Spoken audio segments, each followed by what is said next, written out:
जय श्री कृष्णा, राधे राधे। आप सभी का दिन शुभ और मंगलमय हो और भगवान श्री सूर्य नारायण की कृपा आप पर सदा बनी रहे। आज सुनिए ज्येष्ठ मास महात्म्य का अध्याय 6। इससे पहले के अध्याय में आपने भगवान श्री सूर्य नारायण की रथ यात्रा के फल का वर्णन सुना था।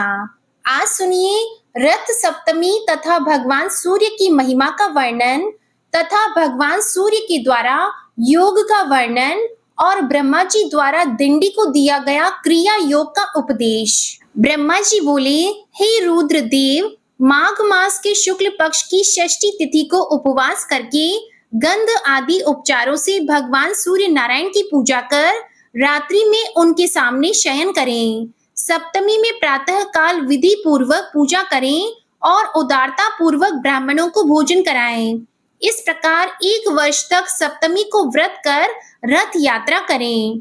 कृष्ण पक्ष में तृतीया तिथि को एक भुक्त, चतुर्थी को नक्त व्रत, पंचमी को अयाचित व्रत, षष्ठी को पूर्ण उपवास तथा सप्तमी को पारण करें। रथस्थ भगवान सूर्य की भली भांति पूजा कर सुवर्ण तथा रत्न आदि से अलंकृत पताका आदि से सुसज्जित रथ में सूर्य नारायण की प्रतिमा स्थापित कर ब्राह्मण की पूजा करके उसका दान कर दें।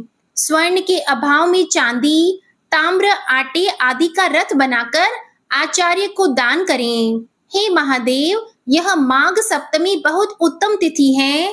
पापों का हरण करने वाली इस रथ सप्तमी को भगवान सूर्य के निमित्त किया गया स्नान, दान, होम, पूजा आदि सत्कर्म 1000 गुना फलदायक हो जाता है। जो कोई भी इस व्रत को करता है वह अपने अभीष्ट मनोरथ को प्राप्त करता है। इस सप्तमी के महात्म्य का भक्ति पूर्वक श्रवण करने वाला व्यक्ति ब्रह्म हत्या के पाप से भी मुक्ति पा जाता है। सुमंतु मुनि कहने लगे, राजन, इस प्रकार रथ यात्रा का विधान बताकर ब्रह्मा जी अपने लोक को चले गए और रुद्र देवता भी अपने धाम चले गए। अब आप और क्या सुनना चाहते हैं यह बताएं। तब राजा शतानीक ने कहा, हे महाराज, सूर्य देव के प्रभाव का मैं कहाँ तक वर्णन करूं? उन्हीं के अनुग्रह से युधिष्ठिर आदि मेरे पितामहों को सभी प्रकार का दिव्य भोजन प्रदान करने वाला अक्षय पात्र मिला था, जिससे वन में भी वे ब्राह्मणों को संतुष्ट करते थे। जिन भगवान सूर्य की देवता, ऋषि, सिद्ध तथा मनुष्य आदि निरंतर आराधना करते रहते हैं, उन भगवान भास्कर के महात्म्य को मैंने अनेक बार सुना है, पर उनका महात्म्य सुनते सुनते मुझे तृप्ति नहीं होती। जिनसे संपूर्ण विश्व उत्पन्न हुआ है तथा जिनके उदय होने से ही सारा संसार चेष्टावान होता है, जिनके हाथों से लोक पूजित ब्रह्मा और विष्णु तथा ललाट से शंकर उत्पन्न हुए हैं, उनके प्रभाव का वर्णन कौन कर सकता है। अब मैं यह सुनना चाहता हूँ कि जिन मंत्र, स्तोत्र, दान, स्नान, जप, पूजन, होम, व्रत तथा उपवास आदि कर्मों के करने से भगवान सूर्य नारायण प्रसन्न होकर सभी कष्टों को निवृत्त करते हैं और संसार सागर से मुक्त करते हैं, आप उन्हीं उत्तम मंत्र, स्तोत्र, रहस्य, विद्या, पाठ, व्रत आदि को बताएं, जिनसे भगवान सूर्य का कीर्तन हो और जीवा धन्य हो जाए, क्योंकि वही जीवा धन्य है जो भगवान सूर्य की स्तुति करती है। सूर्य की आराधना के बिना यह शरीर व्यर्थ है। एक बार भी सूर्य नारायण को प्रणाम करने से प्राणी का भव सागर से उद्धार हो जाता है। रत्नों का आश्रय मेरु पर्वत, आश्रयों का आश्रय आकाश, तीर्थों का आश्रय गंगा और सभी देवताओं के आश्रय भगवान सूर्य हैं। मुने, इस प्रकार अनंत गुणों वाले भगवान सूर्य के महात्म्य को मैंने बहुत बार सुना है। देवगण भी भगवान सूर्य की ही आराधना करते हैं, यह भी मैंने सुना है। अब मेरा यही दृढ़ संकल्प है कि संपूर्ण प्राणियों के हृदय में निवास करने वाले तथा स्मरण मात्र से समस्त पाप तापों को दूर करने वाले भगवान सूर्य की भक्ति पूर्वक उपासना करके मैं भी संसार से मुक्त हो जाऊं। सुमंतु मुनि ने कहा, राजन, ऋषियों को जिस प्रकार ब्रह्मा जी ने सूर्य नारायण की आराधना के विधान का उपदेश दिया था, उसे मैं सुनाता हूँ। किसी समय ऋषियों ने ब्रह्मा जी से प्रार्थना की, महाराज, सभी प्रकार की चित्त वृत्ति के निरोध रूपी योग को आपने कैवल्य पद को देने वाला कहा है, किंतु यह योग अनेक जन्मों की कठिन साधना के द्वारा प्राप्त हो सकता है, क्योंकि इंद्रियों को आकृष्ट करने वाले विषय अत्यंत दुर्जय हैं। मन किसी प्रकार से स्थिर नहीं होता, राग द्वेष आदि दोष नहीं छूटते और पुरुष अल्प आयु होते हैं। इसलिए योग सिद्धि का प्राप्त होना अतिशय कठिन है। अतः आप ऐसे किसी साधन का उपदेश करें जिससे बिना परिश्रम के ही निस्तार हो सके। तब ब्रह्मा जी ने कहा, मुनीश्वरों, यज्ञ, पूजन, नमस्कार, जप, व्रत, उपवास और ब्राह्मण भोजन आदि से सूर्य नारायण की आराधना करना ही इसका मुख्य उपाय है। यह क्रिया योग है। मन, बुद्धि, कर्म, दृष्टि आदि से सूर्य नारायण की आराधना में तत्पर रहें। वे ही परब्रह्मा, अक्षर, सर्वव्यापी, सर्वकर्ता, अव्यक्त, अचिंत्य और मोक्ष को देने वाले हैं। अतः आप उनकी आराधना कर अपने मनोवांछित फल को प्राप्त करें और भव सागर से मुक्त हो जाएं। ब्रह्मा जी से यह सुनकर मुनिगण सूर्य नारायण की उपासना रूप क्रिया योग में तत्पर हो गए। हे राजन, विषयों में डूबे हुए संसार के दुखी जीवों को सुख प्रदान करने वाले सूर्य नारायण के अलावा और कोई भी नहीं है।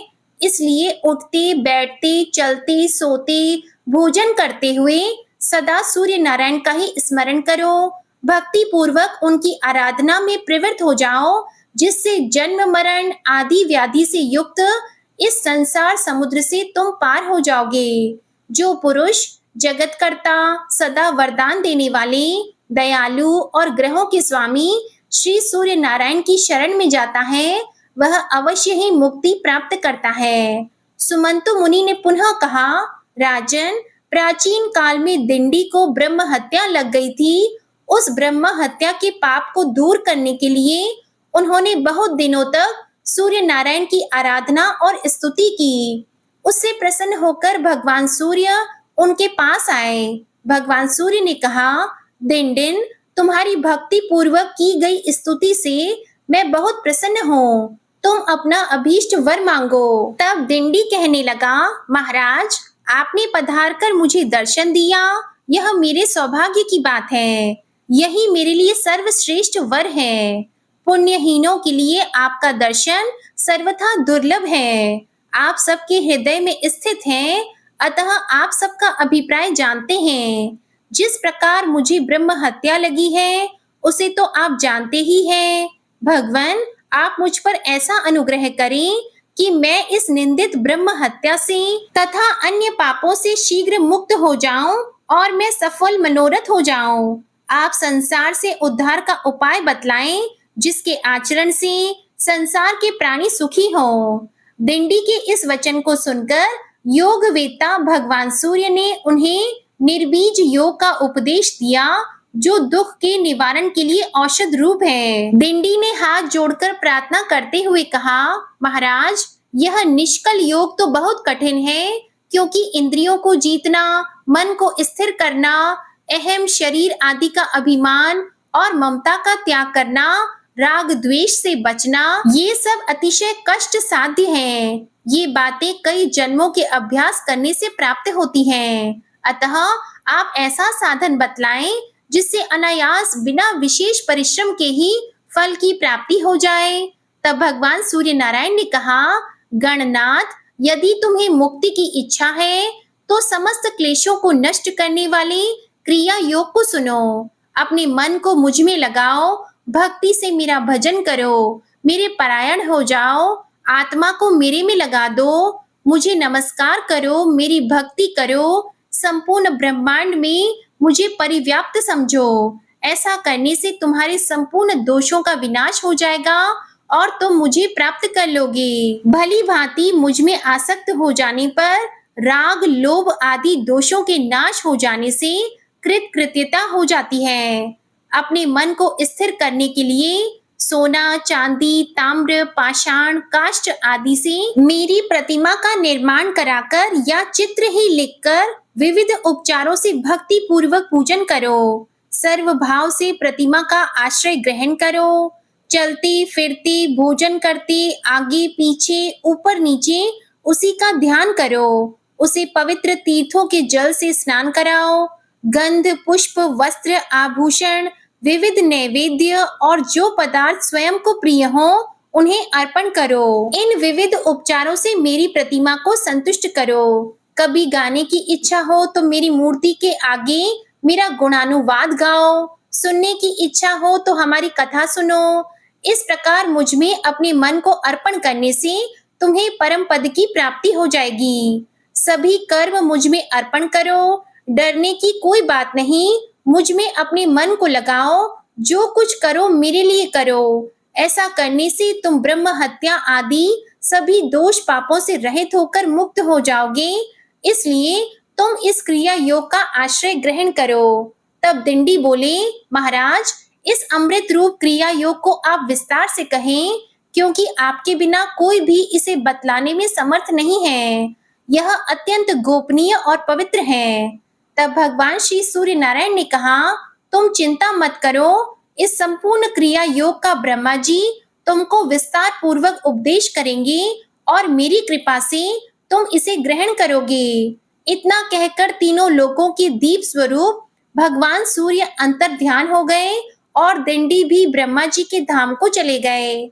ब्रह्मलोक पहुंचकर दिंडी सुर ज्येष्ठ चतुर्मुख ब्रह्मा जी को प्रणाम कर कहने लगे। दिंडी ने प्रार्थना पूर्वक कहा, ब्राह्मण, मुझे भगवान सूर्य देव ने आपके पास भेजा है। आप कृपा कर मुझे क्रिया योग का उपदेश करें, जिसके सहारे मैं शीघ्र ही भगवान सूर्य को प्रसन्न कर सकूं। ब्रह्मा जी बोले, गणाधिप, भगवान सूर्य का दर्शन करते ही तुम्हारी ब्रह्म हत्या तो नष्ट हो गई। तुम भगवान सूर्य की कृपा पात्र हो। यदि सूर्य नारायण की आराधना करने की इच्छा है तो प्रथम दीक्षा ग्रहण करो, क्योंकि दीक्षा के बिना उपासना नहीं होती। अनेक जन्मों के पुण्य से भगवान सूर्य में भक्ति होती है। जो पुरुष भगवान सूर्य से द्वेष रखता है, ब्राह्मण तथा वेद की निंदा करता है, उसे अवश्य ही अधम पुरुष से उत्पन्न समझो। माया के प्रभाव से ही अधम पुरुषों की कुकर्म में प्रवृत्ति होती है और उनके स्वल्प शेष रहने पर सूर्य की आराधना के लिए दीक्षा की इच्छा होती है। इस भव सागर में डूबने वाले पुरुषों का हाथ पकड़कर उद्धार करने वाले एकमात्र भगवान सूर्य ही हैं। इसलिए तुम दीक्षा ग्रहण करके भगवान सूर्य में तन्मय होकर उनकी उपासना करो। इससे शीघ्र ही भगवान सूर्य तुम पर अनुग्रह करेंगे। तब दिंडी ने पूछा, महाराज, दीक्षा का अधिकारी कौन पुरुष है और दीक्षा ग्रहण करने के बाद क्या करना चाहिए? कृपया आप इसे बताएं। तब ब्रह्मा जी कहने लगे, दिंडिन, दीक्षा ग्रहण करने की इच्छा वाले व्यक्ति को मन, वचन और कर्म से हिंसा नहीं करनी चाहिए। सूर्य भगवान में भक्ति करनी चाहिए। दीक्षित ब्राह्मणों को सदा नमस्कार करना चाहिए और किसी से द्रोह नहीं करना चाहिए। सभी प्राणियों को सूर्य के रूप में समझना चाहिए। देव, मनुष्य, पशु, पक्षी, चींटी, वृक्ष, पाषाण आदि जगत के सभी पदार्थों और आत्मा को सूर्य से भिन्न न समझकर मन, वचन और कर्म से जीवों में पाप बुद्धि नहीं करनी चाहिए। ऐसा ही पुरुष दीक्षा का अधिकारी होता है। जो गति सूर्य नारायण की आराधना से प्राप्त होती है, वह न तो तप से मिलती है और न बहुत दक्षिणा वाले यज्ञों के करने से। सभी प्रकार से जो भगवान सूर्य का भक्त है, वह धन्य है। उस सूर्य भक्त के अनेक कुलों का उद्धार हो जाता है। जो अपने हृदय प्रदेश में भगवान सूर्य की अर्चा करता है, वह निष्पाप होकर सूर्य लोक को प्राप्त करता है। सूर्य का मंदिर बनवाने वाला अपनी 7 पीढ़ियों को सूर्य लोक में निवास कराता है और जितने वर्षों तक मंदिर में पूजा होती है, उतने हजार वर्षों तक वह सूर्य लोक में आनंद का भोग करता है। निष्काम भाव से सूर्य की उपासना करने वाला व्यक्ति मुक्ति को प्राप्त करता है। जो उत्तम लेप, सुंदर पुष्प, अतिशय सुगंधित धूप प्रतिदिन सूर्य नारायण को अर्पित करता है, वह यज्ञ के फल को प्राप्त करता है। यज्ञ में बहुत सामग्रियों की अपेक्षा रहती है, इसलिए मनुष्य यज्ञ नहीं कर सकते, परंतु भक्ति पूर्वक दूर्वा से भी सूर्य नारायण की पूजा करने से, यज्ञ करने से भी अधिक फल की प्राप्ति हो जाती है। इसलिए दिन दिन गंध, पुष्प, धूप, वस्त्र, आभूषण तथा विविध प्रकार के नैवेद्य जो भी प्राप्त हो सके और तुम्हें जो प्रिय हो, उन्हें भक्ति पूर्वक सूर्य नारायण को निवेदित करो। तीर्थ के जल, दही, दूध, घी, शक्कर और शहद से उन्हें स्नान कराओ। गीत, वाद्य, नृत्य, स्तुति, ब्राह्मण भोजन, हवन आदि से भगवान को प्रसन्न करो, किंतु सभी पूजाएं भक्ति पूर्वक होनी चाहिए। मैंने भगवान सूर्य की आराधना करके ही सृष्टि की है। विष्णु उनके अनुग्रह से ही जगत का पालन करते हैं और रुद्र ने उनकी प्रसन्नता से ही संहार शक्ति प्राप्त की है। ऋषि गण भी उनके ही कृपा प्रसाद को प्राप्त कर मंत्रों का साक्षात्कार करने में समर्थ होते हैं। इसलिए तुम भी पूजन, व्रत, उपवास आदि से वर्ष पर्यंत भगवान सूर्य नारायण की आराधना करो, जिससे सभी क्लेश दूर हो जाएंगे और तुम शांति प्राप्त करोगे। जय श्री कृष्णा। आज का अध्याय यही समाप्त हुआ। अगले अध्याय में आप जानेंगे भगवान सूर्य के व्रतों के अनुष्ठान तथा उनके मंदिरों में अर्चन पूजन की विधि तथा फल सप्तमी व्रत के फल का वर्णन। अब आप सुनिए विष्णु चालीसा का पाठ। विष्णु सुनिए विनय सेवक की चित लाए, कीरत कुछ वर्णन करो दीजिए ज्ञान बताए। नमो विष्णु भगवान खरारी, कष्ट नशावन अखिल बिहारी। प्रबल जगत में शक्ति तुम्हारी, त्रिभुवन फैल रही उजियारी। सुंदर रूप मनोहर सूरत, सरल स्वभाव मोहनी मूरत। तन पर पीतांबर अति सोहत, बैजंती माला मन मोहत। शंख चक्र कर गदा विराजे, देखत दैत्य असुर दल भाजे। सत्य धर्म मद लोभन गाजे, काम क्रोध मद लोभन छाजे। संत भक्त सज्जन मन रंजन, धनुज असुर दुष्टन दल गंजन। सुख उपजाए कष्ट सब भंजन, दोष मिटाय करत जन सज्जन। पाप काट भव सिंधु उतारण, कष्ट नाश कर भक्त उबारण। करत अनेक रूप प्रभु धारण, केवल आप भक्ति के कारण।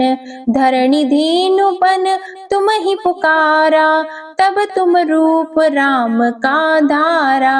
भार उतार असुर दल मारा, रावण आदिक को संहारा।